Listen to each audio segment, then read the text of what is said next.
වැඩිහිටියනි, දෙමෝපියෝනි, සහෝදර සහෝදරවරුනි, දුව දරුවනි. ඇත්ත වශයෙන්ම ඉස්ලාම් සාමයේ දහමක්. ඉස්ලාම් සම්පූර්ණයෙන්ම අල්ලාහ් තාලාට අවනත වෙන, අල්ලාහ් තාලාට කීකරු වෙන දහමක්. අල්ලාහ් තාලාව එකම දෙවියා ඇටියට විශ්වාස කරන දහම. සත්‍ය වශයෙන්ම, නියත වශයෙන්ම, ඇත්ත වශයෙන්ම ආසෙත් පොළවේ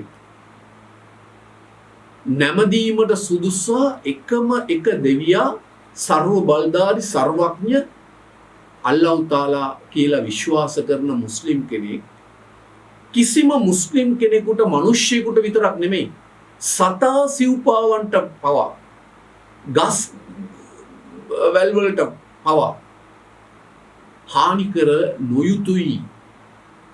ඒක තරයේ හිතේ අවවාද කරගෙන. ඒ කියන්නේ ජීවමාන මිනිසුන්ට විතරක් නෙමෙයි, අජීවී සතුන්ට, කියන්නේ අජීවී වස්තුන්ට පවා, භෞතික වස්තුන් සතුන්ට පවා, අජීවී වස්තුන්ට පවා හිංසා පීඩා නොකරන එක්කිනා තමයි සැබෑ ලෙසම අල්ලාහ් තාලා විශ්වාසවන්ත නියම මුස්ලිම්වරයෙක් වෙන්නේ. ඒ අනුව අපිට ඉස්ලාම් අවසර දීලා තියෙනවා ඇතැම් සතුන් ආහාරය පිණිස කුර්බාන් කරන්න.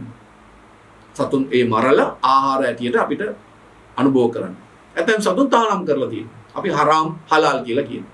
නමුත් ආහාරය පිණිස ඇති කරන සතුන් හෝ ආහාරය පිණිස ගන්න සතුන් හෝ ඉස්ලාම් තහනම් කරලා නජීස් කියලා අපිරිසුදුයි කියන සතුන් හෝ කිසිම සතෙකුට අපිට හිංසා කරන්නක ඉස්ලාම් සම්පූර්ණයෙන්ම තහනම් කරලා තියෙනවා. ඒක මහා පාපයක්. මම උදාහරණ කියන්න කීපයක්.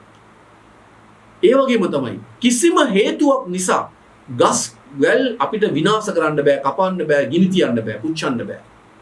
යුද්ධමය අවස්ථාවලදී පවා නබි සල්ලල්ලාහු අලයිහි වසල්ලම් තුමා කිව්වා, යුද්ධමය අවස්ථාවලදී පවා යුද්ධ කටයුතු වලට හානියක් නැත්නම් බාධාවක් නම් පමණයි ඒ ගස් කපන්න පුළුවන්. අවශ්‍ය ප්‍රමාණයට කැලෑ එලි කරන්න පුළුවන්. ඒ හැරෙන්න නබිතුමා අවවාද කරලා නබිතුමාගේ සහාබිවරුන්ව යුද්ධවලට යවන්නේ. නබිතුමා යුද්ධයට සහභාගී වුණා. නබිතුමාගේ අවවාද දීලයි දැනුවත් කරලා නබිතුමා යන්නේ. කිසිම ගසක කොළයක්වත් හේතුවක් නැතුව අපිට කඩන්න බෑ. එහෙම කියන දහමක් අපිට ඉස්ලාම්. නබි සල්ලල්ලාහු අලයිහි වසල්ලම් තුමාණන්ට ලැබෙනවා පණිවිඩයක්. ඒක කාන්තාවක් ඉන්නවා. ඒ කාන්තාව ඇති කරනවා පූසෙක්. ඒ පූසා දවසක් ගෙදර උයලා තියෙන කෑම ටික කනවා හොරෙන්. ඒ පූසා කියන්නේ ඔය මොසතේ.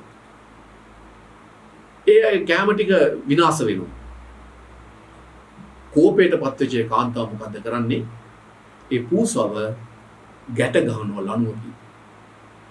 ගැට ගහලා දඬුවමක් ඇටියට ඌට කෑම දුන්නෙත් නෑ, වතුර ටික දුන්නෙත් නෑ.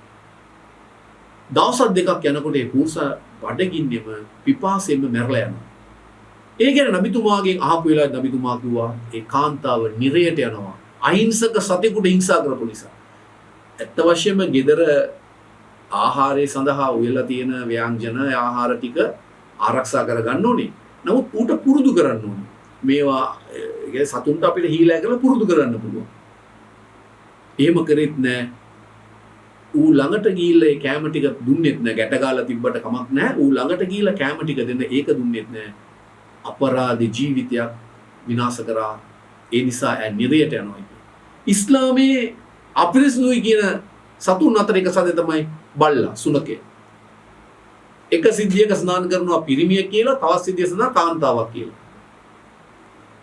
අටික අවුව තියෙන වෙලාවක එක්තරා නරක චරිතයක් ඇති කාන්තාවක්. නැත්නම් නරක චරිතයක් තියෙන පිරිමියෙක්. ඔහු යනවා ලිඳක් අසලින්. එතකොට එයා දකිනවා මේ ලිඳ වටේ කැරකෙනවා ඒ සුනකයයි බල්ලා. වතුර තිබයි. එයා මොනවද කරන්නේ? එතන තියෙන බාල්දියක් නැත්නම් ඔහුගේ සපත්තුව මොකරි එකකින් ලණුවකින් ගැට ගාලා මොකක් කරේ එකකින් වතුර ලිඳට දාලා වතුර අරගෙන බල්ලට පොනවා. ඒ බල්ලා බීලා ඒ වතුර ටික බීලා ඌ යනවා. ඒ කියන්නේ ඔහුගේ පිපාසය සංසිඳුණා. නබිතුමා කිව්වා අල්ලාහ් තාලා ඒ පුද්ගලයාට නැත්නම් ඒ පිරිමියා හෝ කාන්තාවට සමාව දීලා ස්වර්ගයට යවුවයි කියලා. ඒතර ඉස්ලාම් පිළිකුල් කර නැත්නම් අපිරිසුදුයි කියලා කියන යම් යම් කොන්දේසි වල යටත්ව තමයි ඒ බල්ලා නැති කරන්න අපිට අවසර දෙන්නේ. එහෙව් අවස්ථාවකදී ඒ සතාට වතුර ටිකක් දීපු නිසා ඒ පුද්ගලයාගේ පාපයන්ට අල්ලව් තලා සමාව දීලා ස්වර්ගයට යවනවා කියලා කියන්නේ සහෝදරවරුනි කල්පනා කරලා බලන්න සතුන්ට හිංසා කිරීම සම්බන්ධයෙන් කොච්චර ඉස්ලාම් ප්‍රවේශම් කියලා තියෙනවද කියලා. ඒ නිසා අපි සතුන්ට හිංසා කිරීමෙන් අපිව ආරක්ෂා කරගමු. ඔබ සියලු දෙනාටම අල්ලාහ් තාලා යහපත් දැනුම ලබා දේවා.